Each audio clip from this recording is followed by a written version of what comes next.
මේ වගේ සුපිරිම ට්‍රාන්සිෂන් එකක් හදාගන්නේ කොහොමද කියලා දන්නවද? මුලින්ම මෙන්න මේ වගේ වීඩියෝ ක්ලිප්ස් දෙකක් රෙකෝඩ් කරගන්න.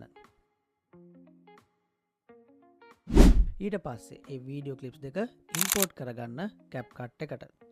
CapCut එකට වීඩියෝ ක්ලිප්ස් දෙක ඉම්පෝර්ට් කරගෙන මුලින්ම මෙන්න මේ බීච් වීඩියෝ ක්ලිප් එක සිලෙක්ට් කරන්න. සිලෙක්ට් කරලා ඒක ඕවර්ලේ කරගන්න. ඕවර්ලේ කරලා ඒ වීඩියෝ ක්ලිප් එක මෙන්න මේ විදිහට ඩ්‍රැග් කරගෙන එන්න පළවෙනි වීඩියෝ ක්ලිප් එක යටට.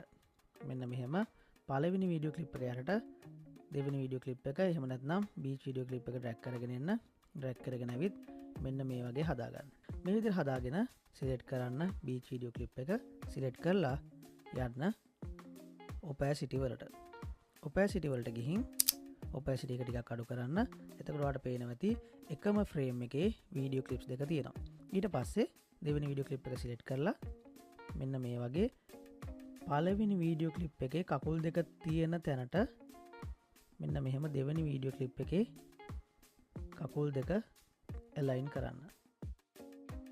align කරලා opacity වලට යන්න. opacity එක මෙන්න මෙහෙම 100 කරගන්න. ඊට පස්සේ සිලෙක්ට් කරන්න නැවත බීච් වීඩියෝ ක්ලිප් එක යන්න මාස්ක් වලට. මාස්ක් වලට ගිහින් මෙන්න මේ horizontal කියන මාස්ක් එක සිලෙක්ට් කරන්න. සිලෙක්ට් කරලා මෙන්න මේ විදිහට ඒක හදාගන්න. හදාගෙන මෙතනින් ෆෙදර් එක පොඩ්ඩක් ඔන්නෝම වැඩි කරගන්න. වැඩි කරගෙන key frame එකක් add කරන්න. key frame එක add කරලා මෙන්න මේ විදිහට playhead එක ඉස්සරහට අරගෙන එන්න. ඉස්සරහට අරගෙන ඇවිත් තව key frame එකක් add කරන්න. add කරලා මෙන්න මේ විදිහට wave එක තියෙන තැනට මෙන්න මෙහෙම mask එක අරන් එන්න. මේ විදිහට තව පාරක් ඉස්සරහට playhead එක අරගෙන යන්න. key frame එකක් add කරන්න. wave එක තියෙන තැනට mask එක මෙන්න මෙහෙම අරගෙන එන්න.